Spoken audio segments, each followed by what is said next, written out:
You're in the pre-banter. Yeah. We're all pre-bantering. All right, I'll just sit here and listen. Yeah, we're gonna do the little clap thing. We already got this pre-banter. We don't need to clap if we got banter. Well, we gotta light it up. 1, 2, 2, 3. Beautiful. That would be really bad if it was not this thing. All up. 3 different claps. Yeah, but we would serenade the listeners with some beautiful Yeah, I mean, look at that spike. Oh my god. acoustics. Yeah. Oh, right. that's perfect. Oh, but yeah. There are 3 unique hops there. Yeah, and that's all that matters. I was thinking about what George said the other day about, like, if you sneeze, like, listeners will, like, check out because it's gross. So I woke up today and I was kind of snickly. I took some Mucinex. Thank you. So I was not going to sneeze in this. That's why I blew my nose before we started. But yeah, so welcome back to Cue the Ramen. Yes. I'm Michael. And I'm Simon. And today we have a very special guest. Special? Yeah, you're special. Oh, You're special in my Brian. And last name? Landis. Brian Landis. Yeah. But yeah, do you want to tell us a little bit about who you are? Oh, shit, dude. I know. I am, let's see, I'm a guy who's not, I get bored really easily. So I have a lot of things that I do. We met when I was teaching, like, what you call it, an acting class? It was like acting. It was like, you remember the name of the class? It was it was like directing for the actors or something. Directing actors for which they changed up the name this year, and like hardly anybody like signed up. Really? Because this year was like the actors process. Which is stupid this year. It was like, well, because I told everyone, I was like, you guys need to take this class. It's really helpful. Brian knows a lot. But yeah, we met during that class. I personally learned a lot from that class. I wish it was not 3 hours on one day. dude, that's rough. It was. It was because me being the one that's up in front of the class for 2 hours and 40 minutes, it's like you got to fill that space. And it was my first class that I taught. Yeah. So it was stressful as shit, man. Just trying to like make sure that everybody was engaged and like, and I think now if I did it again, it would be a lot of like, talking about the process, but also getting you guys on our feet now. on the feet. Yeah, acting. Like I think near the end when I started giving you guys scenes and you guys started writing there and stuff. Yeah.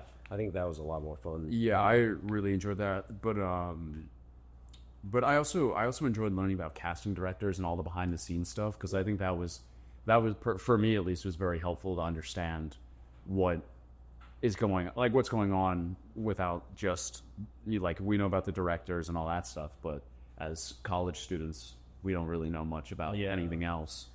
Yeah, I remember that you had that like one voiceover agent or something come in, and I do voiceover, and so I was like, Michael, please. And was our first agent, who you had? Oh yeah. Yeah, I was like, Stacy and my Stacy. Yeah. Yeah, I was not in the class, but I was like, please send me her stuff. And then she emailed me, and then she was like, yeah, could you send me a reel? And I was like, I don't have one, but I never wound up emailing her back, but I really should have, because you got to go to those situations prepared. Yeah. There are so many of us trying to like make our way in this game that it's like if you're prepared and you're ready to go and you've got your stuff, all of your stuff lined up. Yeah, it's a marketing game. Unfortunately, it's just like there are so many of us. Who is the one that like is like, for instance, I have every time I have somebody that says, hey, do you have this piece of costume or whatever, I'll dress up, I'll put it on, I'll take a picture, and then I post it on my website in a little private place, and then I can give that to the costumer when they say, hey, what clothes do you have? And I'm like, here's my private link, and this has 40 different outfits, and they're like, holy shit, you're like the most prepared professional actor ever. And I'm like, this is just easier than me explain you're taking pictures every single time. So for me, I always am thinking like, how can I make their lives easier, and how can I make my life easier, and how can I be as organized as I possibly can with like my headshots and my reels and the costume pieces and my website and all this, the marketing stuff that as artists it kind of sucks to put together. So it's like we're just like we want to go up on stage and do the thing. But the marketing side, I will say, when I'm looking for actors, like I'll go online and I'll type in Richmond, Virginia actor or whatever, and one or two people might pop up. Do you ever use any of those like Facebook groups that No. like? Okay. Did you use Actors Access and like Talent Link? Yeah, well, mainly Actors Access. Yeah. I mean that's so when talking about. For Manhammer. Is Yeah. that what you did? Yeah. Well, for casting, what we were talking about, like yeah. learning how to cast and being on the backside of that, it gave me this huge perspective on like the whole process and like what we're up against and like what stands out and what's really horrible and what's bad and like people that don't have any kind of media whatsoever, like you immediately just kind of go past them because there are a lot of people that have media. So if you kind of know what you're getting, you're going to go with those people first. Yeah, that's kind of like what we're talking about in my senior showcase class, because we're kind of trying to figure out, like, this class is structured around like getting what we need before we go into the real world, and what we all kind of express is that we want to get the best looking headshots and the best looking reels, and that's kind of where we want to focus because that's what they're going to be seeing. you know? Absolutely. And I mean, if we have that up on our Actors Access, I mean, that's gonna be a lot better than being like, "Can you send me a reel?" And I'll be like, "Oh, I have a self tape." Yeah. You know, Yeah. and that's pretty much all I've been able to do is just send them self tapes. Because that's my problem right now. I need to get my reel together, but I don't have. I have a bunch of theater clips and like improv clips, but nothing from like film. So hopefully that movie that we're in this summer will help. Yeah. Because 8 different parts, we gotta get something from. Totally. Yeah. We gotta get something. But I mean, and the lighting is gonna be great because I mean, some of them are like in smoke shops and stuff, and like it's gonna seem really cinematic. And that's pretty much even the stills from like cinematic shots are really good, especially for 1,000%. yeah, like from your website. If Yeah. you have a bunch of those different stills Yeah. from those different jobs, I mean, You can almost always find at least 1 or 2 stills from any job, even if like the writing is terrible and it's not a great film. Like if you can get like one still that shows you as a particular character type,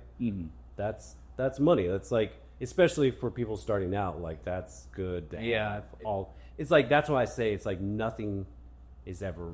Well, I shouldn't say nothing.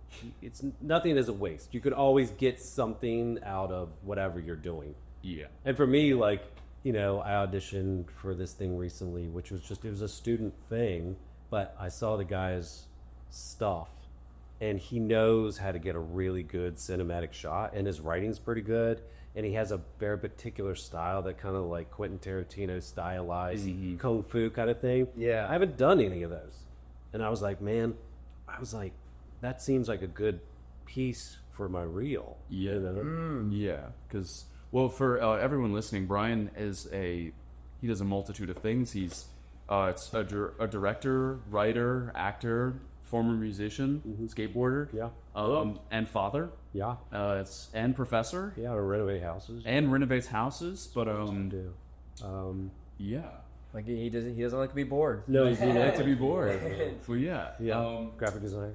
and graphic Web designer, developer. Oh, yeah. I'm serious, man. I'll do whatever it takes to not get a real job. real job. Yeah, Yeah, and that's, I mean, those are like all fun jobs too, and like fulfilling creative, because you want to be fulfilled creatively, and especially when you're wired that way, like you can't really do anything else, Totally. and you got to fill your time with other stuff if you're not getting work in some of those areas. I was just working on literally like renovating this woman's shed. Mm-hmm.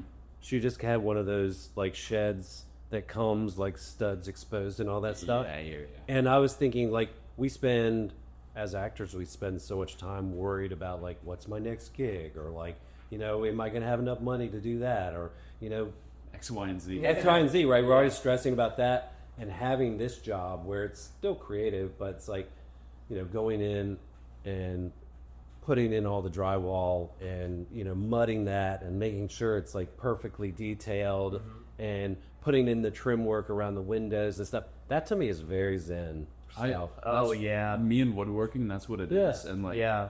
It's because I know we did a Zoom call at one point in class, and you were in your garage. Yeah. Did you do that? Yeah. He has a very nice garage for anyone listening. Yeah. And it's also a studio. Well, it's my place. I've got a wood burning stove in there. It's really nice. He was giving us a tour, and I'm like, damn. It'd be sweet to like put a podcast in there. Probably Yeah. just have two 2 chairs, people smoking cigars. With Yeah. Oh yeah, that's a vibe. Yeah. But I love building stuff, and like, you know, the floor that I pulled out of my attic, I ripped it down into 3-inch strips and used that as the flooring out there in the garage. So it has this rustic vibe. You know, I love that stuff, man. yeah. Yeah. So to me, it's always being creative. Yeah. You know, what can you like? Even if you're not, like, for me, I'm kind of cheap. I'm very cheap, and so much as that, like, if I can do it myself, I would much rather do it than pay somebody else to do it. It's also, well, it's 10 times cheaper to do it by yourself, and I think it's a good skill to have. Like, what was it? It's shit. Something happened. Oh, my alternator died in my car, and we have a buddy who he's a mechanic, and he'd just be like, buy the part, buy me dinner, I'll show you how to do it. So we learned how to do like fix cars and stuff like that, and it's so much cheaper, and like personally, it's so much more fulfilling being able to, you know, do it with my own hands. Yeah, that's why I like Volvos, dude. I mean, Volvos, you can do it all yourself. Is that right? Yeah. I Analog or car. Yeah, I mean, it's basically, there's really not much in there, especially if you're getting like the 80s or 90s or those kind of models. Because my brother-in-law, big Volvo guy, and he got me into them because I needed a car, and he was like, "You can get a really solid car for $2,000, and it's not going to be 11." And I was like, perfect. And I got one, and then every time I had a problem, either I or him could fix it, and never had to bring it to the shop. I agree, man. Like, you could fix like 10 or 12 things in your car. Like, I swear, like, even some of those lights, you just pull it out. Like, it's so easy, and you open up the hood, and it's just everything's, you know, accessible because that's such a large. Yeah, Like, and it's all plug and play stuff. Yeah, there's no. Well, so I just rebuilt my grandfather's '64 Oldsmobile, and it was basically like all the tires had dry rotted. My dad had just let it rot, and I was like, "Dad, give me the '64," and he gave it to me. Brought it to my house in Northside, put it up on blocks, which my neighbors loved. But I spent the next year just going in there, and it's just, you know, pull out the alternator, pull out the radiator, like pull out the, you know, the brake booster, like it's all. Or you do like the Blues Brothers like paint job on it. And no, man, it was covered in so much like mold and mildew and dust from just sitting that when I power washed it off, like the paint was perfect. And it was beautiful, man. I'm saying, like, but see, again, like, to me, it cost me like $8,000 in parts to just get it up and running. But the amount, what I learned from that process was, you know. And now you have like a $60,000 car, if not more. Oh, no, it definitely not. It got to the point where I was like, man, I got kids to put through school. Oh, you can't, you know, because it is a, what do they call it, like a... money pit. Money pit. Yeah. But speaking of creativity and like, what does the arts mean to you? I know we kind of got into that a little bit, but like, Dude, it means everything. Yeah. Like I wouldn't be able to survive without it. And that's why I was like, you know, with the AI thing coming along and people making videos, and I'm just like, this is such garbage. Yeah. It's just like AI, don't get me wrong, I think AI has a place with like administrative tasks. Yeah, no, it shouldn't belong in the arts. Yeah, it takes away the and humanity. it shouldn't be involved in everything. No, I mean, they're even making toys with AI. Yeah. Like, there's this new like Lego brick that they're making that has AI in it. Yeah, or maybe it's not AI, but still, it's got like lights or some shit in it. Yeah, and it's just like it's involved in everything, and like you can't have virtual assistants with every service. I mean, where is that energy coming from? Oh my God, yeah, you're right. Like, it's like there's way too much like power going into. It's also killing the environment, which is like Henrico. They were supposed to have fresh, clean water until 2030 or no 2050 or something like that. That's not the right number, but it's because they put an AI cooling plant in Henrico. Yeah, their water has dropped to where they will run out of clean water by 2030, dude. Which is like, and imagine the small country, like the third world countries. Yeah, like they're putting that like rock. Yeah. Rock is doing so much damage specifically. Fuck that garbage. It's terrible. Rock is such a like, just oh man. You know what's You know what's funny? There was this. Okay, so they did a Stranger Things documentary on like how they were making the last season, and in one of the shots, it shows like one of the brothers. They have like their laptop open with the script. They're writing on a Google Docs, which is really funny. But anyway, ChatGPT is open on one of the tabs, and they were like, "Wow!" So they used ChatGPT to write it, but they were like, "No, we didn't do that. It's just for a quick research." And I'm like, You should. it's not quick research. You're like, just look it up on Google. Like, why are you using ChatGPT? You're gonna get fed false information. Yeah. Sometimes. Sometimes. So I will be totally honest here. So I'm preparing this feature film. Yeah. The Pig Path that I was like. Yes. We talked a little bit about. We used some of the scenes in class and everything. Yeah. So this is going to have a very small budget for our feature film. It's like $3,000 that I'm trying to raise for this thing.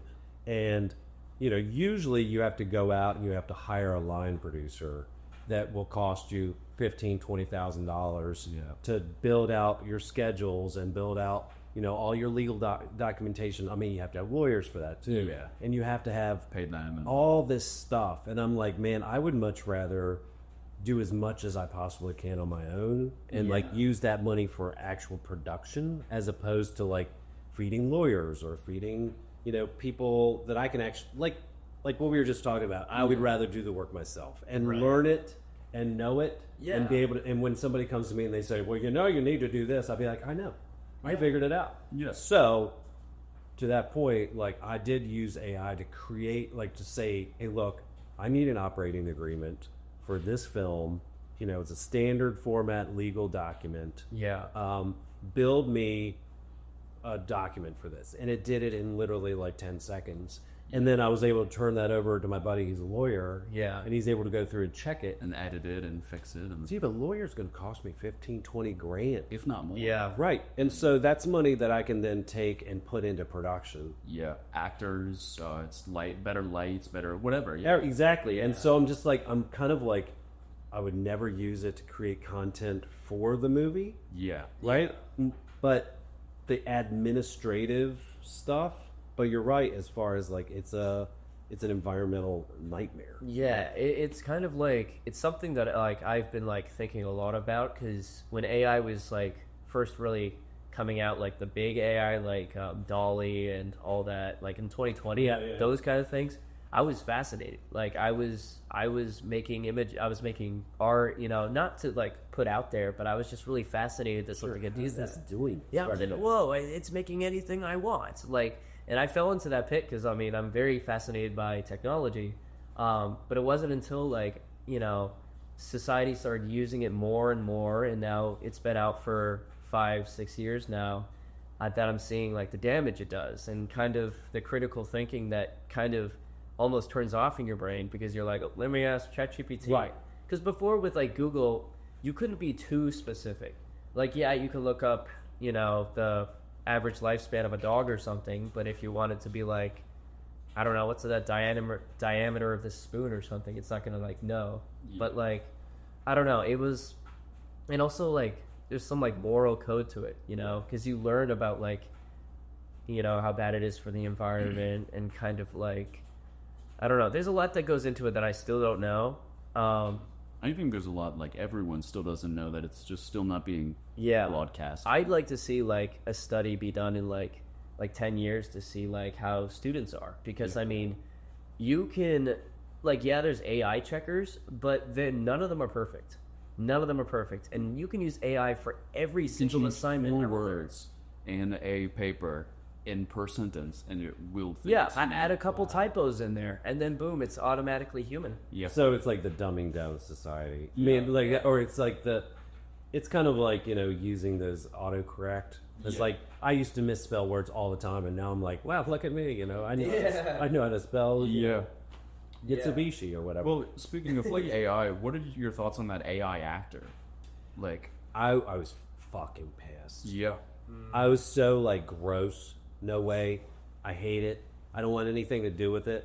Like I wonder if there's going to be this tribal thing where there's people that are just. I posted this thing on Threads where I was basically like, if you knew that a show had been produced totally by AI, and you know, it had been written by AI and it's produced by AI, would you still watch it? And most people were like, that's garbage, fuck that, I don't want anything to do with it. And then there are a few people like, well, if it's entertaining, then so what? There's so many people out there just like, just feed me entertainment, you know, I don't care what it is. Yeah. And that's where I'm just like, you know what? Go ahead, you know, have that life. I refuse to live that life or appreciate. Exactly. Like, people are like, oh, this is art. And I'm like, it's not art. It's regurgitated garbage. Right. And it's like, I thought like we, as a society, kind of came to an agreement, like especially when we had those actor strikes stuff, that we wouldn't be using that stuff. But then, you know, we had that AI actress, Talia, I don't something care. like that. I yeah, know. But then I saw like even like on the Lego website, they were using AI art for the Lego art that they were having on there, and I was like, how? Like, and then they'd be like, oh, we just didn't know, you know, some of our employees just thought they'd skip it, and like now, like, How do you not know? yeah, I mean, first off, one of the good things I think about me like being really curious with AI and kind of using it at first is that I'm able to like spot it out. Because I think you should be able to know when something's AI, and like it's not always obvious. Like it's not always an extra finger or an extra limb. You know, sometimes it's literally the art style that they use. Yeah. But I mean, sometimes it's hard to tell too, though. Yeah. Sometimes it is difficult. She's like, my mom has sent me a video before, and I was like, Mom, I think that's AI, and she's like, no, it's real. And I was like, Mom, look at this, and she goes, holy shit, it's fake. But it was like so realistic, it was almost scary. Yeah. What's crazy that I did this Cinnamon Toast Crunch commercial. Yeah. Where I basically played the CEO, and so many people in the content were like, when are corporations going to realize this AI garbage isn't going to fly? And I was like, I'm not AI. I'm like real. And like somebody's like, oh, you look so good. And I'm like, really? Thank you so much. Okay. It's like, oh, okay. But yeah, people just can't tell anymore. Yeah. It's like one way it's gotten. I don't want to say good, but it's gotten so good at mimicking real stuff. Yeah, it's I mean, scary. it's getting better by the day. I mean, because you have different iterations that come out. Like we're on ChatGPT 5.0, I think now. Yes. Which at first, you know, it was pretty obviously AI, but now with each iteration, it's like, you know, better sentence structure, more realistic conversation. It was like, and it was something I remember with ChatGPT specifically, they were like being used as like relationships, like people were like dating their, and then ChatGPT with their new update, they were like, we're getting rid of more of the personality. And then there was such a big outrage with those people that they had to like revert it back on a different version. So you can swap between the more personality-driven AI, so you could be its best friend or something. That's cool. And then you have like the less personality one. But like, it's weird that like they still were like, oh, we'll bring it back. We'll bring it back. You guys wanted it so bad. Instead of just encouraging people to just go outside. Yeah, exactly. They meet someone. With my kids, I'm like, please, like, this guy gave my son like a set of golf clubs. Yeah. And I was like, go over to his house, go up to his door, knock on his door, say, man, thank you so much. I so appreciate Write that. the letter. And my wife was like, why would you make him do that? And I was like, because like the more human interaction that people have, the better. Because right now it's just so easy to be like, oh, hey, thanks, cool, man. Yeah. And I'm like, just go and meet somebody face to face that has so much more Meaning. and you know, it's the same thing with in-person auditions. Yeah. Yeah. Like, in-person auditions were so, like, you could walk in, and by the end of, like, a few rounds, they're like, oh, he does have range. Now it's just like you get one chance, maybe two chances, and they're like, and I've done it, and I've seen casting directors do it, where they'll just look, and they'll be like, nope. Yeah, it's crazy because you can't even show off like, you know, a lot of people are like more charismatic in person, and you know, And you're tall and you're big and like kind of like I hate to use the word aura, but like your aura coming in there, like essence, yeah, for sure. yeah, your essence. It's like more. It's way easier to pick up on like who you are in person, and when you're doing like these online Zoom calls where it's like the camera's like out the other side of the wall, and you're like, "Hi guys, hello," and you know, it's just like it's harder to get jobs that way. Yeah, and this is one of the reasons I think that what we face, you know, this is the way it's always been, though. It's like, it's who you know. It's where, like, if you guys go to New York or whatever, like, meeting people and being in the mix and all, like, I've gotten more jobs because I know people around town. Like, I know so many people around town, and then I'll meet somebody else and they'll be like, man, you know, like, everybody knows you. Yeah, and you know X, Y, and Z. Yeah, I know X, Y, and Z. Exactly. Let's be work like together. snare. Yeah, it's all that. But you know, it's like I was teaching these students of Cadence Theater, and like every single one of them I was looking at, you know, potentially for my movie, and some of them showed up, acted like they didn't care, kind of was just like, there was a lot of bravado there, maybe it was insecurity, I don't know what it is, and some of them were like so on the spot, and like they were like prepared, and I was like, I'm gonna put you in my mental break in my bank, and then like later on I know who to call on. Yeah. All those little Details and I mean, because I know, over the years, like, I've made some really bad impressions on people just because, you know, I'm in a bad mood, or like, I didn't sleep well the night before, or, you know, I'm so nervous that I, you know, cover it up by pretending, like, being arrogant, you know. And now I just realize, it's like, man, every chance you get to just be cool to people and to help people out, and to, like, just help be, like, one of the crew. You know, it's just like, I will help anybody within reason. I will help almost anybody. Just like this is cool. I love what you guys are doing this, man. Yeah, and I trust you, and like it's cool. Yeah, and I mean it's cool because like one of our professors, DT, you know, he was telling us, he was like, you'll get so many jobs just being a good person. Totally. And like that's kind of like, I mean, I feel like it's pretty obvious that you got to be a good person when you're like getting these jobs, but like there's just so much joy that people have when you're just like good to be around. Like it's just that there's so many people out there that are just like, you know, they're there to do the job, which is fine, but they're also like, you know, I got bigger things to do, I got better things to do, I'm just here. But you know, you put yourself into these projects and you pour yourself into it, people are gonna see that. Yeah, they're gonna want to work with you, Marcus. They're gonna be like, I remember Michael. He got right into his scene. He had all his lines memorized, and he was talking to the camera crew, and he was like making jokes with them, and like, just like overall being a good person is just apparently just such a good thing that you could be doing. Man, I'm telling you what, like there's so many people now that I work with on productions that the whole reason they're good at their job. Yeah. But the whole reason they're working on production after production after production is because people just really are like, they're so cool. Yeah, because I remember in class you preached to us. You were like, you said always be nice to the casting director and the people in the front because of course, or the camera died again. Whatever, doesn't matter. We have audio. You can plug it in if you want. No, it's the ran out of space. Oh, ran out of space. It's fine. Did you delete stuff on it? I deleted 600 photos. So, whatever. It's different. We'll fix it if you want. I don't have another SIM card. Oh, found it. Yeah, it's not a big deal. Okay. But what was I saying? Oh yeah, you preach to us like, just be chill, and because like I know I'll go around and like talk to other people. I'll be like, yeah, this professor I had, and they're like, what's his name? I go, Brian Landis. They're like, Brian? How? I didn't know he was teaching. And I was like, yeah. He's like, I worked with him on X, Y, and Z, and he's great. And yeah, because I remember like it's just like who you know, and as long as you're a good person, people will want to work with you. And you were telling us, what was it? You told us that you worked on this one short film or like a student film with someone, and they were just terrible. They were like arrogant, and he showed up drunk. Yeah, And then he demanded that they go out and get him more beer so he could finish his scene.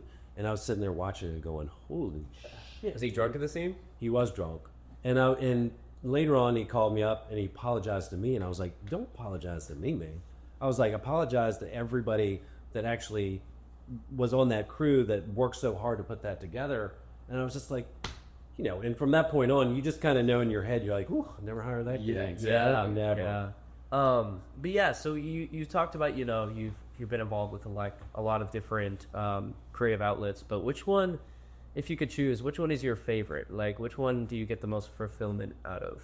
Man, so far, acting has been the thing that I've done since I was little. Yeah. And I do enjoy that, but the more I get on the side of like writing and the production side of bringing all the pieces together, the acting is cool. Like if you can find a good actor that can come in and just fill that role and be a great actor, that's awesome. But I want to do that, but I also want to be in control. As far as like, I want to write the stuff that I want to see, and I want to produce the things that I want to produce, and I want to be the characters that I want to be. So I have.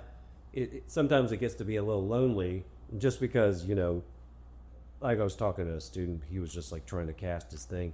He was like, I just feel like I'm alone. And I was like, dude, that's kind of like in our position where you're trying to bring all the pieces together, and everybody else is out there just doing a job. Yeah. If you can bring everybody together to do one thing, man, to me that's a lot of fun. It's a lot of work and it's a lot of stress, but it's also incredibly fulfilling to be like, this is an idea that started sitting in front of a keyboard, and now it's like done. It's like a piece of art. Yeah. So I think like that's the part that I love the most about the creative side of things. And then my family, of course. Not to discount them. Obviously. Gotta hit that one. Yeah. Set to mention. Can you talk a little bit about like it's the Manhammer, and because like Brian has written his own TV series, or it is a series, right? Well, it's a pilot. Well, yeah. I'll let you talk about it, but like I've seen it, I really enjoy it. Just talk a little bit about like writing, acting, and like directing at that.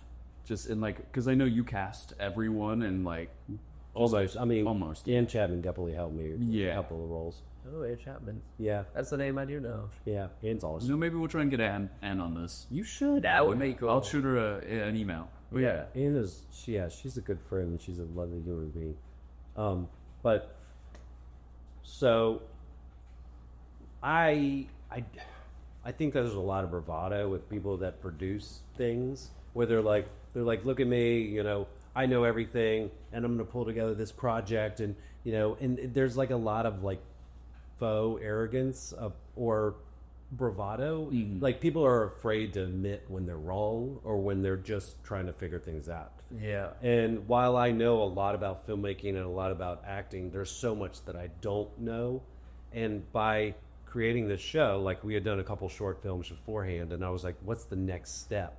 Like, how do we take this to the next level? And to me, I wasn't ready to do a feature film, but I figured, like, why don't we do a bunch of short films and then just stitch them all together? Like, basically a short film, which is Like a collection like a of short scene. films. Yeah. It's a scene in this guy's life.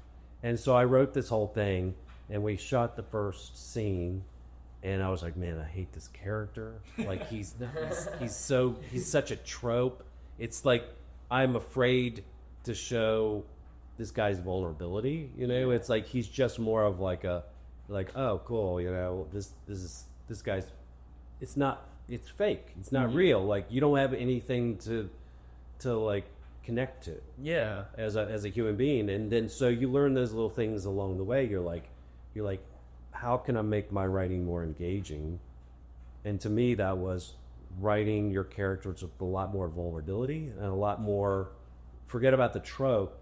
Like, what's the story behind the scenes? Like sure, humanity behind the yeah. Like they can present as this arrogant rock star, cocky dude, but behind the scenes, how do you make that fun? Yeah. And that's when you can start to play your vulnerability more into it. So I learned how to be a better actor in that regard, but then also, between scenes, because it took us like 3 or 4 years to do this whole thing, between shooting the scenes, I would actually have to go out and find the locations and cast the roles. Yeah. And, make sure that the catering was in place and get the crew together and like make sure that all the props were made, because nobody else was doing that. Like nobody else was like, hey, I want to get in for free and help you build out this story that you wrote. Like if I just figure like if anybody's going to do it, it's got to be me. And that's not to say I didn't have a ton of help Right. along the way. That's why you preach to us, write our own stuff, do our own stuff. That's why, I mean, honestly, we started the podcast because of you. Yeah. From after me having a conversation with you, and then we got to talking, and then I was like, yeah, my professor, and then boom, this was born. Right. But yeah, so this is a lot of things. I was wondering where you got that idea. Yeah. This is like, this guy wants to do a podcast now. Yeah. And seriously, and like Manhammer, when it started and when it ended, it wasn't like the perfect vessel. Like, but when it started, it was a different beast than when it ended. And when it ended, I had all of this knowledge. And like the DP, who was, didn't really want to do handheld shots. By the end of it, he was really good at handheld shots. And like we were all figuring stuff out as we went along, which was the most amazing education in like real world. Like, I mean, I don't know how many times I've heard like people that are uber successful who start out not knowing shit. And then they just slowly, like, people are like, oh, good luck with that. Have fun, Yeah. Like, I remember, 15 years ago when I was at a party and I was talking to this guy and I said, you know what? I think I'm going to get back into acting. Yeah. And I'm going to start in... How long was your break from acting? Well, it was... So when I was 20, I kind of stopped doing so much acting and I just started playing in bands. Okay. That was my performance outlet. Yeah. And then, so when I was, 38, 39, I decided, like, you know what, I'm going to go back into this full force. And I remember this guy being like, good luck with that, dude. He was definitely one of those things where he's just like, come on, give me a break. I was to be an actor. Yeah, it's like, everybody ought to be an actor. Cool. And I was like, I get it. At first, I was a little embarrassed. I was like, oh, God, my another one of those hacks that just, like, talks a lot. But see, like, over the years, like, I kind of proved to myself and proved that, like, hey, I belong here. Like, I really love this so much. This isn't just, like, you run into so many people that it's like it's a vanity project. Yeah. And they're just like, oh, I want to be on stage and, like, I want to be famous. And I'm like, fuck all that. I was like, I just want to, like, be creative. You're not gonna last if that's your goal is to be. I want to be famous and make so much money. And it's like, it's not even like why you should be doing it at all. I mean, if you have the passion for it, you can do it till you die. But like, if that's what you want, you're gonna burn out at like 22. And you're never gonna make it. Yeah, especially when you realize that the riches and the fame and the fortune don't really come. It's like to me, I've been doing this so long that if it was about the riches and the fame and the fortune and like the high living, well, trust me, I would have been done a long time ago. Because that shit doesn't show up. Like, to me, it's all about, like we said earlier, it's like it's all about creating and making art. Yeah. And if that's your goal, like, you can do this for the rest of your life. Yeah. And there will be ups and there'll be downs and there'll be times when you're sitting there going, why am I wasting my time? Like, I'm like a 50-year-old man and I'm still like, like trying to do these like silly shows or whatever. And then I'm like, no, this is like, and then my friend who's like incredibly successful as an IT professional, he's just like, no, dude, like, you're doing what I want to be doing. Yeah. And I'm like, yeah, but you're making the money I want to be making. So you gotta pick. That's kind of like a difference there. I mean, you're doing what you love to do, and that takes a lot to actually commit your life to doing what you want to do, even though you know that you might not make a lot of money from it. True. Exactly. But you could. I mean, I was talking to my daughter this morning, and I was like, do you think that you'd want to pursue life in the arts? And she goes, hell no. She goes, it will be a part of my life. But I couldn't live with that kind of uncertainty. Yeah. Like my mother, she always tells me, she goes, it's, if you love your job, you never work a day of your life. And so, like, I've worked a multitude of jobs and I've been miserable, but nothing like is like as fulfilling as acting. And like, give me a 9 to 5, not 9 to 5. Give me a job waiting. I'll do it. I'll be happy. Cooking. I'll do it. I'll be happy. But nothing is that same like inside feeling. And like, just personally, I enjoy acting because it helps spread a deeper message with art and shows others and brings awareness to things that like often people or like overlook. Like I know you and I have talked about how like I'm just slowly talk into it. No, it's just a little quiet. Oh, well, for you. We talked about how at some point I'm going to slowly try and write a short film about a guy suffering from substance abuse, and I just haven't gotten to it. But I think like the deeper meaning behind the art is what makes it for me and all that stuff. But also, is Manhammer on your website, some of it? It's on the website. It's on manhammer.net. Okay. And it's also on YouTube, Manhammer. We'll link all that so people can watch it. It's for the That four sounds people really listening. interesting. I definitely got to. It's really good. It's really good. Dude, I had this like conservative. I don't know if it was legit, but some dude, like some uber conservative, like guy, reached out to me about the show, and I immediately was like, "Oh shit, no!" I was like, the whole joke is Manhammer is like this, like it's this misogynistic name, you know, every goofy kind of like here's this guy trapped in the past trying to be all, It's like critiquing it. you know, Manosphere before Manosphere was a thing. And I was like, and this guy like reached out to me. It's kind of like, hey, I'm interested in your thing. And I was like, no, you got the wrong crowd, bro. We're actually critiquing this. Yeah. And part of the joke was that like if this series went on, you know, does he attract the wrong kind of crowd? Yeah. And is that then he's like, fuck it, it's fame. Like that's, you know, I'll take it. You know, however. Yeah, that's a very interesting idea to go around with. I mean, that's like He hates it. Yeah, of course. Yeah. Michael, if you want. Yeah, this is really cool. okay. So this is a quote I heard by Glenn Powell the other day, and he says, Is that what he said? "Yeah, Oh, okay. Glenn Powell." And he says, "No good story happens from things going right. The greatest gifts in life are not the plans; they're the detours." And I was just wondering, because like I know we have talked about my life goes off the rails between like, you know, getting hit by cars, car accidents, surgery, and I was wondering, you have more years of experience.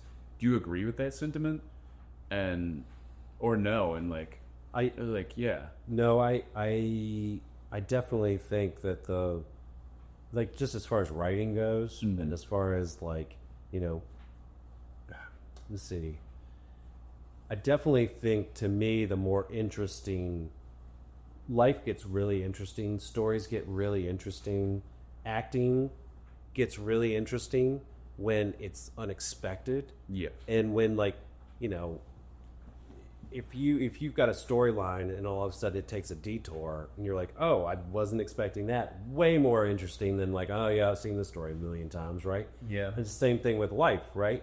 It's like this podcast right now, whatever this is, whatever you guys are putting together, and if you kept with this in 5 years, it's going to be something different. Yeah. Because along the way, you will be like, that didn't work, but that worked. And I like that, but I don't like that. I don't like my co-host. I don't like that. I'm going to replace him with AI. Exactly. No, it's true because I mean we've already like even filming our first couple episodes, we discovered like what works, doesn't work. Yeah. I mean, for one, we know we have to get us SD cards. Yeah. But and you know, but I think that's the beautiful thing is like with Manhammer, it's like nobody. I was like, I just got to do something. Yeah. I don't know if it's going to be right. I don't know. It's probably not going to be the greatest thing ever written, of course, but I'm going to do it. Yeah. And I did it, and by the end of it, you know, when we had the premiere, there's a lot of people at the premiere. I'm so mad I couldn't come. Man, so many people, and everybody's being so supportive. And when it was all said and done, I was watching, I was like, that was good, but I can do better. Mm-hmm. And I learned so much from that process. I can't wait to do it again. Isn't that awesome though that you could be like, that was good, and not that it was something you're not proud of, but you know you can do better. Yeah, you want to keep going because you don't want to settle and be like, that's the best thing I ever made. I'll never make anything better than this. Yeah. Exactly. No, dude, and that's just it. It's like if we quit, like if we are ever satisfied as artists, we probably are not doing it right. Yeah. There's a quote by oh my gosh, he plays the German in Inglourious Bastards. Oh my gosh. Hans. Look it up. No, I wanted to say Franz. Christopher Waltz. Yes, and he goes, you can go out on stage, and if you think you had the best performance of your life, it wasn't. Yeah, exactly. And everybody thinks it sucks. Yeah, Christopher Waltz. Yeah, okay, yeah. And like I think that's because like my solo piece, which I'll send to you, I have to cut it because it's two pieces put into one, so it's like an hour long, and it's pissing me off. But I watched it again for the second time, and I was like, I don't like this. I don't like this writing. I can change it to be X, Y, and Z, but I also know like searching for perfection is an excuse to not do things. But yeah, Dude, that's and I'm still like, I just did this film recently where I played this cop, and I had like very limited parts, Yeah. like parts that were meaty enough where I could show off a little bit of personality. Yep. But as an actor, I'm kind of depending on the director to say to me like, you need to bring it up or bring it down. Yeah. I will bring to it whatever I think is most natural or works like intuitively. Can I read the room and see you're not the focus here. You're an auxiliary character, so don't be too much. yeah, So I went into it and I played it down a little bit, and so I'm still kind of like not sure if that was right. Yeah. And I cannot wait to see it all done and then sit there and go, that wasn't bad. Or like, shit, man, I totally missed the mark. yeah, And so like now I've been doing this for a long time and I love doing it. And you've got people who are like, do less. And I'm like, no, just be yourself and be natural and bring yourself to the role. But I'm still questioning that stuff. Every time I do a role, I'm like, oh man, could I have done that better? Could I have like brought something different to it? And I think that, until the world shines its light on you and says, you're an amazing success. Look at all the wonderful things that you brought, to this. And then everybody gets high on their own supply. Yeah. And there's like, oh my God, I do write wonderful things. I am great. And it's just like, I just That's like another thing about like kind of that idea is like in my last show, Crucible, I played Jaws Corey, and each time we had a performance, I wasn't trying to like replicate the last one. Like I was trying to be like, well, I did this, but I feel like I can go further in this area. And that's not really something that you think that you are going to be doing. Like you think that once you start performing it, that's going to be the final result. But you're actually still searching for new ways to improve it. Even like Broadway actors are like that. yeah. Like there's still like it is kind of funny with Hamilton, because Hamilton is one of those shows that is it's got to be 10 the same. tours a year. Yeah. And but it like, changes though, and they find new discoveries. Yeah, exactly. And I was like, and I remember I think my favorite show was like one of our last ones that we did, because I felt like I was incorporating more stuff, and even by the end of it I was like, well, I could have done a little more in this area, but I'm proud of what I did there. But I was happy that I was still thinking about how I could do it better. Yeah. And people could see that. People can see if you've settled into what you're doing. Totally. Because I mean, there were some people in that show that just did the same thing every time, which is fine. But like, you just always got to be shooting up. Yeah. Shooting up. And part of the thing that makes really fascinating acting is when you're unpredictable. Yeah. But when, and I'm not saying you forget your lines perpetually or like you're like a wild card. Yeah. Right, but it's like, oh shit, you do something different and you go with it, and you're just like, you're like, you know what, I'm feeling particularly angry tonight. I'm gonna bring it a little harder. Yeah, because you were telling us in class about when you were in Harriet and you were the like train conductor or whatever. No, the sheriff, The sheriff. marshal. Yeah, and they wanted you to be like nice and friendly, and you're like, this is not a nice and friendly character. Yeah. You changed it, and they're like, that's good. Right. Yeah, exactly. And that just made sense to me. It's like it'd be, to me, knowing character types and knowing what I like to watch. Yeah. I like, and knowing she's going to be very kind of, I don't know, she's going to be careful about how she comes. Yeah. So if I'm kind of coming at her super dark, that's a good conflict of character there. Whereas if I was all friendly, what's the conflict? Yeah. She wouldn't be threatened by me if I was all like, hey, how you doing? What's up? Yeah. It's like, I want to be threatening in this situation. Yeah. Yeah. But also like, Yeah, you don't want to like get in the director's way, but there's a difference between that and like working with the director and being like, well, I feel like maybe this would make sense. They can always say no, but it's good to bring that up, because I mean, the director doesn't always know what they want until they see it. Totally. And I feel like a lot of actors wind up like if they're in a show and this character was supposed to be in one episode, but then this actor really puts in a lot, and then the audience is like, wow, I really like that guy. And then sometimes that can get you onto more episodes. 1,000%. Like some of the most popular characters in TV were only supposed to show up once. Kramer from Seinfeld. Yeah. He was only in the like pilot, and everyone loved Kramer so much. And like, there's like they actually had to silence people because it's a live audience, because everyone would go insane every time Kramer came in, and so like they had to like silence the audience. They're like, okay, this is going on way too long. Yeah, we get it. We love Kramer. I love it. But like, we have a show to record. Yeah. But yeah. Well, that goes to show you, like, you know, if we're always trying to play the character what we think they like, then we are dumbing ourselves down, and it's not going to be interesting. We're playing the vanilla version of this thing because we're just like, well, I don't know what they want, so I'll just play this particular, you know, tepid character.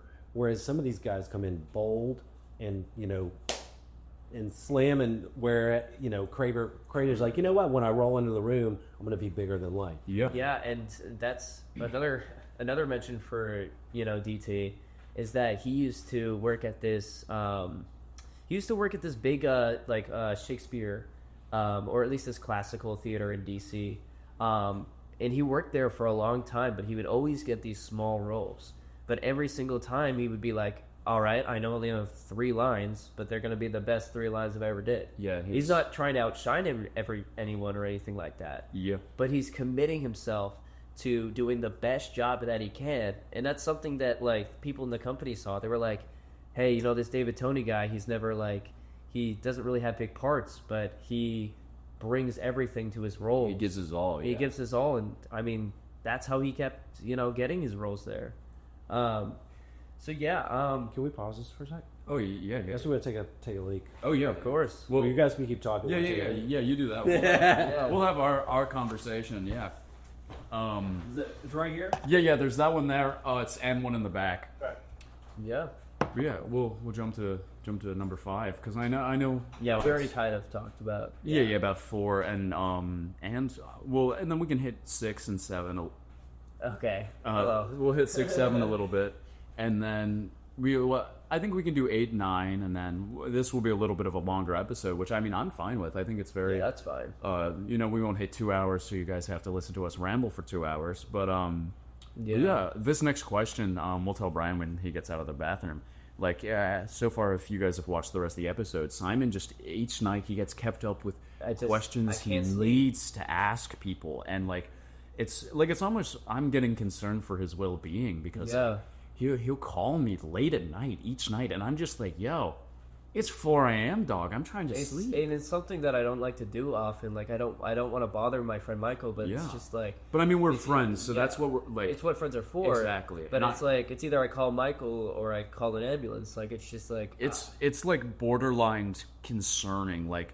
He one time, I live on the 3rd floor of a building. He climbed the building to knock on my window because I wasn't answering the phone. I was like, Simon, come on in, like get out. Well, I was throwing pebbles at your window and you just weren't responding, and I started like pulling my hair out, and I was just like, what else can I do to get this guy's attention? Yeah.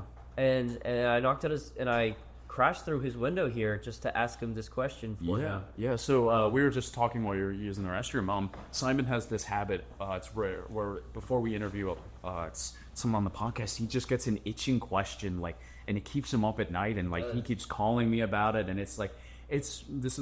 So like if you listen to any of the other episodes, you'll know like.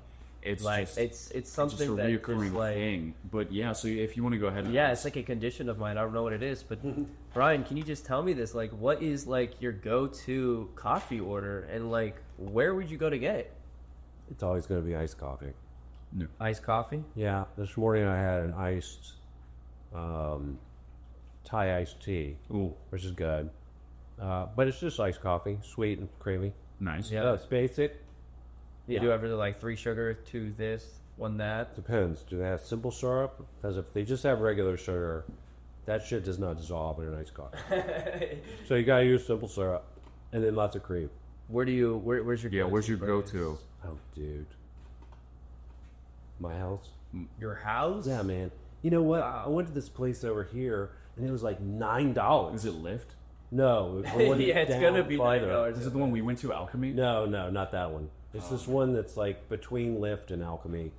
It's like, Oh, yeah. I know which one you're I talking went in there. I swear it was like $9 for an iced coffee. I was like, "Jeez, I'm just too cheap." I'm just like, Yeah. can't do $9 for an iced coffee. Yeah. or whatever it was. Yeah. Yeah, I mean, at my first apartment when I moved here, my roommate, his mom bought us like 100 of those like cake cups. It was this gigantic yeah. box, and the thing about it, my old roommate is that he didn't drink coffee. So I don't know why she did that. So You free coffee for you. exactly, and so and that was back when me and Michael were going to the gym early in the morning. Never and I would pop happening one again. in.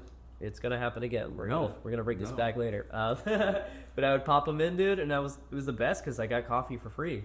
Yeah. And now I have to pay $9 for a coffee. I mean, And we got it for free today. So I'll catch it. I'll get you next time.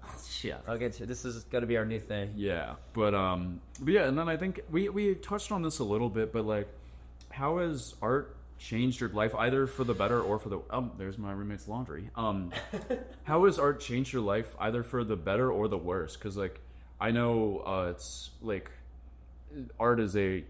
being an artist is a difficult thing, but it's also a blessing at the same time, because there's, like you said, there's so much uncertainty. But yeah, what's it done for you and all that? Oh man, I mean it's just such a part of me. It's everything to me. It's like, I mean, given my family, like Yeah. you know. But I'm just saying, like, without my creativity, It's like without 50-50. art, without being able to like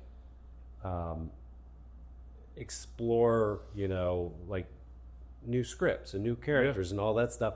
I mean, I think, like, you know, I've always suffered with like anxiety and a little bit of depression and all that stuff. And I think that, you know, art is the only thing that I'm just like, this is my way to, like, you know, like characters, like crazy mean characters, like that's not me. No. But I love having permission to like Explore that show part that of yourself. side of Yeah. And I shouldn't say it's not me, because I've definitely had some anger in that life. But you know, that's what I love about acting. It kind of gives you permission to go and do all these things that you wouldn't necessarily be able to do in the real world. It's the same thing with writing. It's like you can write what you know, but you can also embellish that and really kind of get into worlds that you wouldn't necessarily feel comfortable with. Like, you know, my character in Manhammer was like, you know, the rock star dude that dealt drugs on the side with his... I wouldn't feel comfortable as a drug dealer, you know? But it's fun as shit playing one, you know? Yeah. So I just feel like it's just so... You know, for a long time, I think that I looked at the art form as like, is this silly? Is like, am I just playing dress up at this point? And then you really think about like storytelling and society. Yeah, That's what I was gonna say. That's all we are. Yeah. All we are. The only thing that humans use to like kind of relate to each other and to like move forward and to like feel like we're not alone is by telling each other stories. Whether or not it's like you're saying, like, this happened to me last night. Cave drawings. Yeah. That's the original All thing. stories, man. Yeah, and then that's actually one of the things in Mr. Burns that we're going over, because Mr. Burns takes place in the apocalypse. At least the first It's like 2 acts do. It's about The Simpsons. So it's not a musical. No, It's it's a play with music, but basically it's the collapse of society, and one of the first things they bring back is theater. Yeah. You know, telling stories, and because that's the sense of normalcy that they need, and that's what kind of keeps their mind off of, oh, you know, all the radiation is everywhere, all my friends and family are dead. I see it falling off. Yeah, my skin is falling off. It's one of the lines. And it's just like, it made me wonder, like, if that actually happened in real life, like, would theater come back? Like, would that be something that would be the first things to come back, you know? Because It's got to be. Yeah, like, I mean, I think, but history repeats itself, and we've seen, like, as, like, society has put pressure on the arts, it's always come back stronger. And, like, it's, like, Nazi Germany, the art was like prohibited. Like books were burned, even like with America. Like we burned books because they weren't deemed like it's societally normal or like acceptable. But they've always come back bigger and better. Yeah. So like I think the arts will never be fully dead. No, Yeah. no. I mean, if you look at, Nazi Germany, it's like they may have been anti,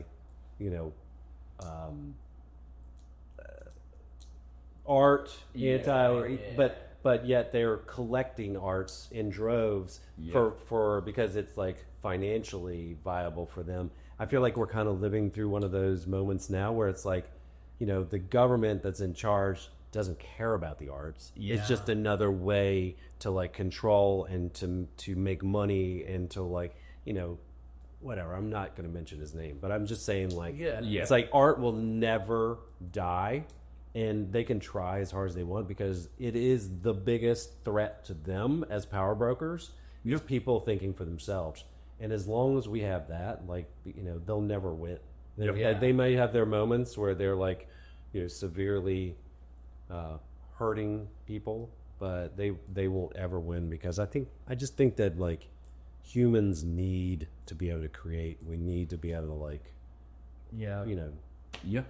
display our wares somehow. So, speaking of like how art's never gonna die, where do you see yourself in 10 years? This is tough for me because I always think about the future and what I can do, but I'm always like, I know that I'm going to be working my ass off to do what's next. And I have dreams of like, oh, I want to make this film and do the best job that I possibly can so I can make another film. Or I can do something creative further, down the road.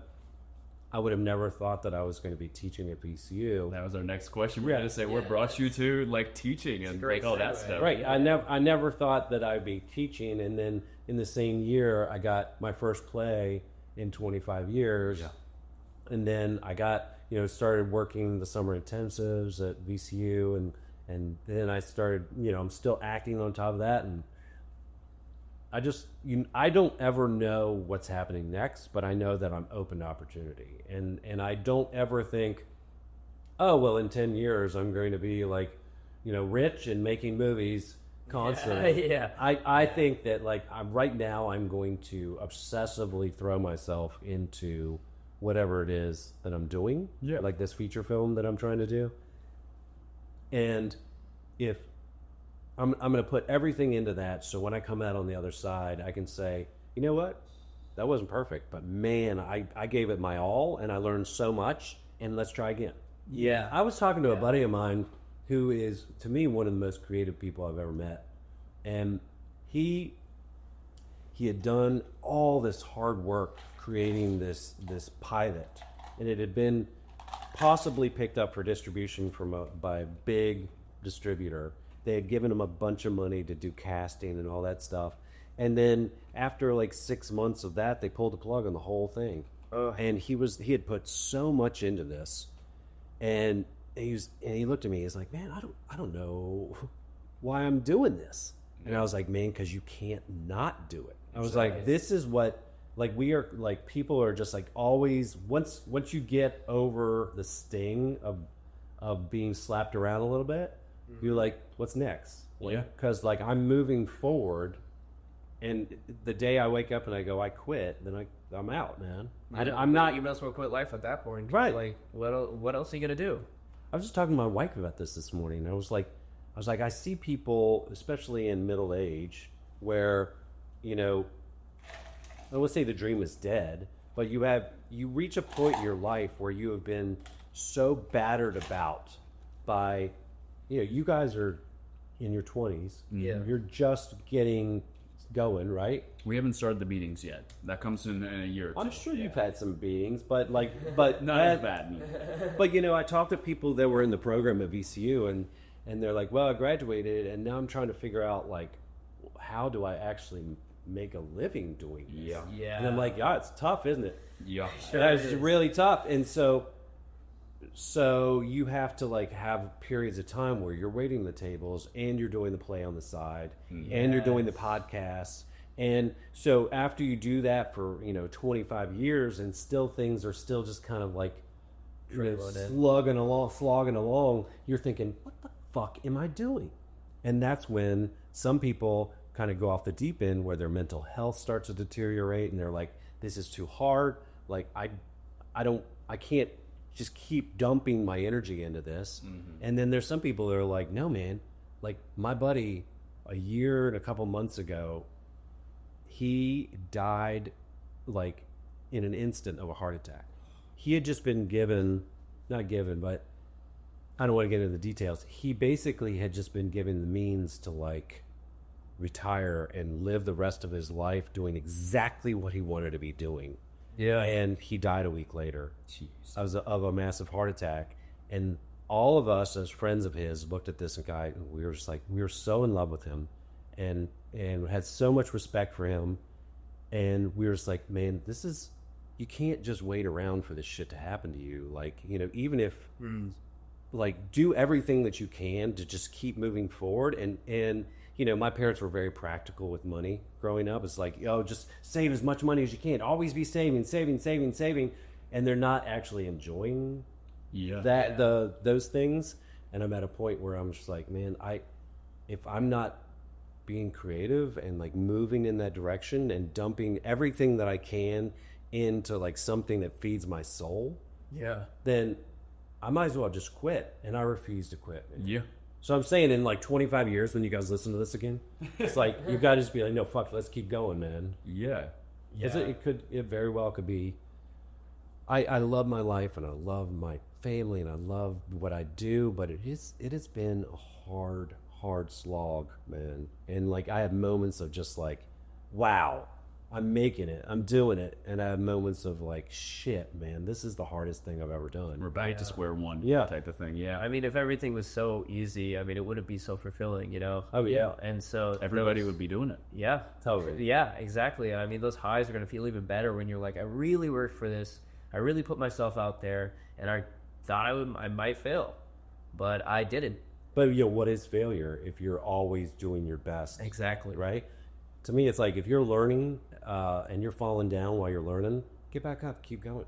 Yeah. And eventually, you're going to have some success, and people are going to go, oh, I want that kind of success. How do I get that kind of success? And it's like, well, you start 15 years ago, 20 years ago, and you start working your ass off, and you don't stop, and you work through the lows and the highs and the lows and the highs, and you just keep moving towards something, and then you have a success, and maybe that leads to a little bit more success, or maybe it doesn't lead to anything. It's just, as long as you love what you're doing, just keep going. Yeah, and I've been like telling my family, like, because they know I'm like graduating soon, and they're like, oh, so we're gonna be seeing you in a movie, and like, What's next? What's next? Are you gonna see you in a movie next year? And I'm like, it might take me 10 years to actually land something. And they're like, don't talk about yourself that way. And I'm like, I'm really not. I mean, it really can take that much time. And like, another thing that we talk about in Senior Showcase is that your success isn't that you're going project to project.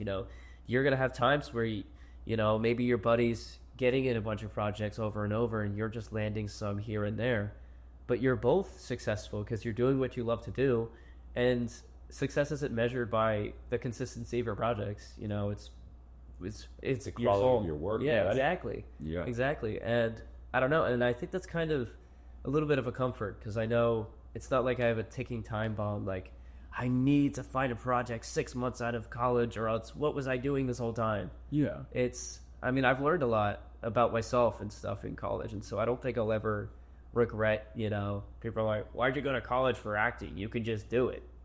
But there's so much more that you learn in acting school. I think it's also like the community we built, and like I mean, if I didn't come here, I would have never met you. I would have never met you, and this podcast wouldn't be happening. And like, we wouldn't have met any of the people we've met, and wouldn't have learned like any of the things we've learned. And like, I think that's the biggest part for me is the community that we've built. Yeah. It's between like professors, the students, even like just like a big thing is like I'll walk around just campus and run into 15 people I know, and I'm like, okay, I know that person.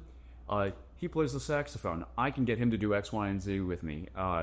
Or like this guy, he does X, Y, and Z. So it's like it's just one of those nice things, building that community. Well, yeah, I've been doing a lot of films over the years. To this day, some of the guy that does all my sound design on my movies, like he's one of the first guys I met in the dorms the first day I moved in. Really? And we were still like super tight. And then I just went to New York and hung out with my buddy who I've known almost as long, who's writing all the music or a lot of the music for. The movie that I'm doing is kind of this old school hip hop thing going on, and that's kind of his specialty. Oh, it's even better. Yeah. So I'm just saying, it's like we're building our networks. This is another thing, getting back to just be cool to people, man, and like help people out when you can help them out, and always be giving and building really cool relationships. Because Just don't be an asshole. I would say, we were talking about that guy who showed up drunk and demanded all this stuff. It's like, there's very rarely that I've burned bridges where I'm just like, but that was one of those situations where I was like, man, I'm not interested in having you in my orbit. But then there's other people that, we've clashed about something, but I've never written them off. I've never been like, oh, done with that guy. I'll never fucking like be friends with him. I'm always just like, you know what, so what? We clashed a little bit. Yeah. And then later on, he'll reach out to me and I'll be like, yeah, sure, man, what's up? How can I help you out? And then that leads to something else. It's just like, man, I feel like the people that are just like burning bridges all the time, they're not going to have a long runway. Exactly. Because, that's going to get a little too consistent at some point. Yeah. That, you don't want to be creating enemies, especially when this industry is most of it's about connections. Yeah. But speaking of connections, who have you ever worked with a famous person, and are they an asshole? Because I know you've told me at least a few of the famous people you've worked with, but Asshole? yeah, or any of them assholes. I know. No, I wouldn't say assholes. I would think that I have been in situations where I have not come to the table 100% prepared. Yeah. Or I'm not taking it as seriously as I should. And I know that other actors are like, dude, you didn't show up the way you should have shown up. Mm-hmm. And it was like, I know there was a director on this project that I was on that basically called me out in front of everyone, not because of something I was doing, but because she didn't like the casting choice. Yeah. And I was thinking, okay, well, number one, you're the director. You should have been in on the casting choice. So I was not the person that you had in mind for this role. So to then belittle me in front of the entire crew kind of made me shut down. And I was like, man, I'm going to bring, like I felt so like kind of like jammed up about that I was definitely not able to give a great performance. But then I felt like there were other actors who didn't understand the entire dynamic and were kind of looking at me like I was not doing what I should have been doing. Mm-hmm. And so I felt bad about that. I felt like, God, man, I feel like this is unfair towards me, but at the same time, life's unfair. Fuck it, move on. So I would say I would almost blame myself before I blame anybody else for like not bringing the energy that I should have brought to the situation. Very modest and humble answer. Yeah, it's true though. Yeah. It's true because like I think a lot of times, like I could easily blame other people for bad attitudes or being shitty, but there's people that I've been with that I'm just like, man, they're probably just really tired. Yeah, they're exhausted and they don't want to be working 14-hour days and they're not feeling this role, and now they're just like, shit, what did I sign up for? Yeah. And I don't know, man. It's like I give people a lot of breathing room when it comes to like this industry because there's so much ego, so much pressure, and like if you can stand up in front of like a crew of people and put on a good performance and walk away saying, you know what, I did my best job, then you've won in that situation. But it's just so much pressure and so much stress and it's so much money and just like it's just It's overwhelming. it is overwhelming, it's man. And if you can do a great performance or a great job in the, because right now I'm putting together this budget, this $300,000 budget, some of which is other people's money. There's a lot of pressure. We're gonna have a GoFundMe for that. No way, man. I'm not doing that shit. I was man. gonna say, hey, well, if you have links for like donations and stuff, we'll put it in the thing. No, I wanted to do this where I think like those like little micro Oh yeah, I know what you're things. talking about. I don't want to deal with like micro stuff. I could be wrong, but I think like sometimes you can get state like grants. Yeah, if you record in the state Yeah. or something like that. Well, I'm definitely working with the Virginia Film Office. yeah. And we'll see if that works out. But it's basically they encourage you to hire, state workers, state actors, buy in state, buy all your catering in state. Record in the state. And Yeah, they're really Yeah. pushing you to like, what's your story about? Well, my story's set in rural Virginia. Awesome, even better. It's like Yeah. you're pushing locations in the state, right?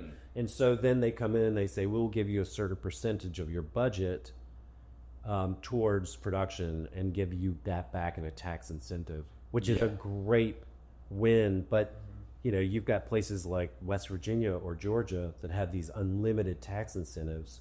So productions will go there in droves. And meanwhile, like Virginia has like $7 million, which gets sucked up like that. Like that, yeah. Well, I know soon. I think in the next couple of years, I think that's supposed to be bumped up, which would be nice. I hope so. I mean, Virginia's a pretty trying. popular state, I feel like, in the Yeah. U.S. I mean, I'm surprised it's that low. I don't know. Well, it's all about the money, dude. And now that we have, so I think the Youngkin administration, I don't. What I'm going to say is that, like, if you are pro jobs and you're pro work, then you're going to do everything that you can to like help people get jobs in the state and to like to have a vibrant community of jobs. But I think Republicans, especially nowadays, they look at the entertainment industry as a bunch of martini drinking liberals, and fuck them. We're not going to give them shit.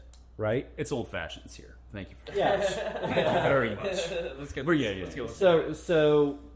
But I do think that with the incoming administration, it's more about just like let's just get people to work. Yeah. It's like and if it's their entertainment industry or if it's farm workers or if it's like factory workers, it's like let's just keep giving people more work, and it is a lot more of a kind atmosphere for the industry than a super right-wing conservative.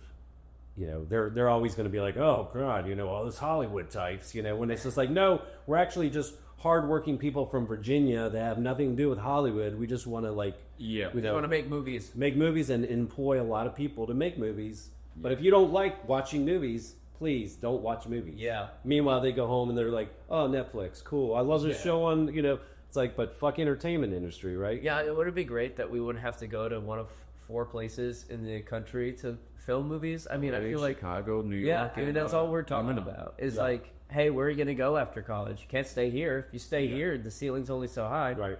And there's so many actors in every single state, and it's just. I mean, I know it's maybe not realistically possible to get every single state, financially stable to make movies in, but like, could be doing better. Well, and from my perspective, I could go to New York, I could go to LA, I could go to Atlanta, but I go into any of those situations and I'm one of 1,000 Yep. as opposed to one of 20 in Richmond. So when productions do come through town, when things are happening in town, I have a little bit more of an opportunity there to actually do what I love doing. Yeah. And so I'm just like, I'm good staying in my little town and working my own little like corner of the market. Yeah. And I've got an agent in New York now that's going to push me out to the New York markets and everything. But nowadays it's like it's local hire only. Yeah. They don't want to pay to fly you in or drive you in or put you up. Mm-hmm. And there's a million actors in New York that would do just as good a job as I would, if not better.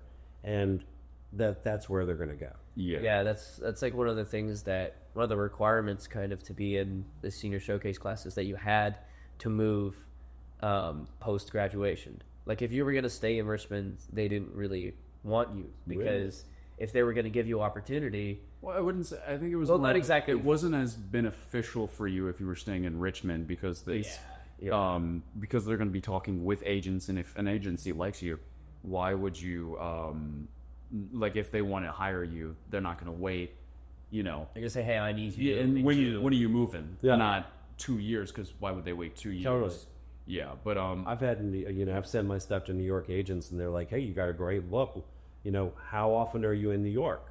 And I'm like, "As often as you want me to be." And they're like, "Do you live in New York?" Nope. And they're like, "I'm like, no." And they're like, "Well, that doesn't help us out." It's like we need somebody that's in town that can show up 2-hour notice to meet with the client, and we don't need to be going back and forth. So. Exactly. Yeah. And then we have just one final question for you.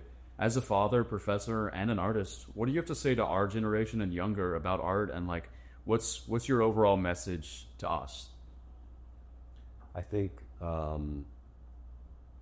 you guys just what I see, which I wish that I had been much more aware of this when I was in my 20s, which was right now you guys have the world by the balls, and as so much as your generation is basically the ones coming into power.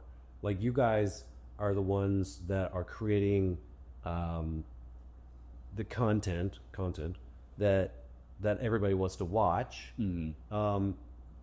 People listen to your voices about ideas of culture, right? More than they ever would listen to my ideas, because I'm still generation Gen X.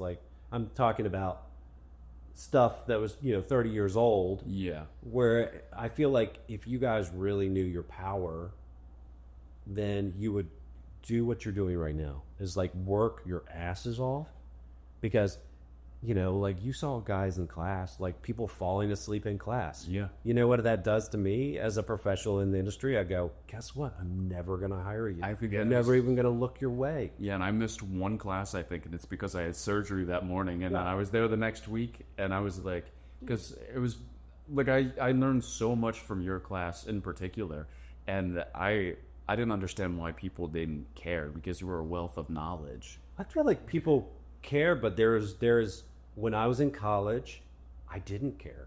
I was just I hated being in college. I hated the idea of learning statistics when I wanted to be in improv dance class. And so I wasn't focused enough to know where I should have been in that world. So if you guys at this point in your lives are just look, acting and whatever it is, whatever outlet of art, if this is what you want to do, do what you're doing right now, and just go after it so hardcore. Keep asking people, because if you're not consistent about it, you'll fall off. And you'll be like, oh, I wish I would have done that 5 years ago. I wish I would have kept up with that. The more you do it, the easier it's going to be to keep up with it. Totally. And the better you get at it, right? Yeah, exactly. Yeah. So I would just say what you're doing right now is great. Because the fact that we've been in touch with each other. Oh, absolutely. And you've been in touch with me. Yeah.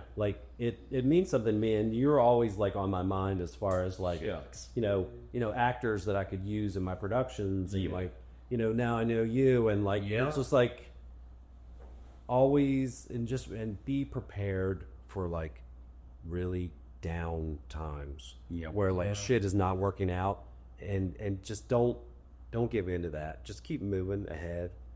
But seriously, man, there are moments every year where I'm just down in the dumps, why did I choose this career path? What am I doing? Why am I spinning my wheels still? And then 2 weeks later I get a part, and I'm like, oh, that's why. So now I'm doing this, and I'm on set, and I'm people are putting makeup on my face, and I'm here we go, man. I get to play this fucking burly cop, and I love this. Yeah, a couple days ago, I was getting fitted for a wig, and I was like, "This is so freaking awesome!" They're measuring my head. This is specifically made for me. Because I spent a long time not getting work, even at VCU, and then I got my first costume fitting, that I've never had a costume fitting before. And I was like, whoa, they're taking my exact measurements. Yeah. This is real. Yeah, dude. And it was awesome. And that kind of like reminded me, I was like, this could be something I do forever. And like even those little things and excite me too. And it's just like, Me too, man. I love it. I love it. I love the whole thing. Yeah. I love the costumes, and I love learning lines, and I love like, speaking of, I've got lines I need to. I love like just putting together projects, and I love meeting with people and talking shop, and like I love teaching, and I love just man, if you love it, you love it. Yeah. Stick with it. Yeah. Well, thank you so much. Yeah, thank you so much, guys. We'll put all of Brian's information in the comments or whatever. Please go follow him. He's fantastic. Look at Manhammer. I'll show you Manhammer later. Yeah, I'm excited. It's good. But yeah, thank you again so much, Brian. Thanks, you guys. Yeah. I appreciate it so much. Yeah. Bye.